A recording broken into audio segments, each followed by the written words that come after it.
आणि यानंतर आता फलटणमधील डॉक्टर महिलेच्या आत्महत्या प्रकरणी एक महत्त्वाची अपडेट हाती येते। मृत डॉक्टर तरुणीचा हॉटेलमधील एंट्री करतानाचा व्हिडिओ आता समोर आलेला आहे। हॉटेल मालकाने आरोपांनंतर सीसीटीव्ही जाहीर केल्याची आता माहिती समोर येते। या संदर्भात आपण अधिकची माहिती जाणून घेऊयात आमचे प्रतिनिधी संतोष नलावडे यांच्याकडून। संतोष, काय अधिकची माहिती या संदर्भात? मोहिनी, आपल्याला माहित आहे की या प्रकरणामध्ये बऱ्याच जणांनी या घटना जी घडली आत्महत्येची त्यानंतर अनेकांनी आरोप प्रत्यारोप सुरू केले।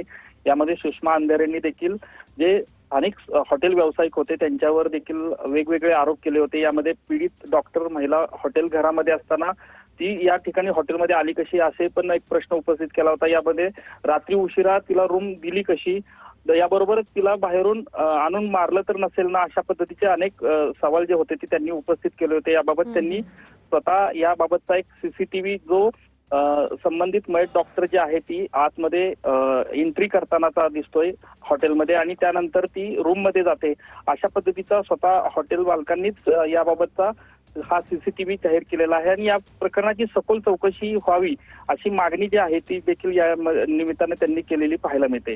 नक्कीच धन्यवाद संतोष, दिलेल्या या सविस्तर माहितीसाठी।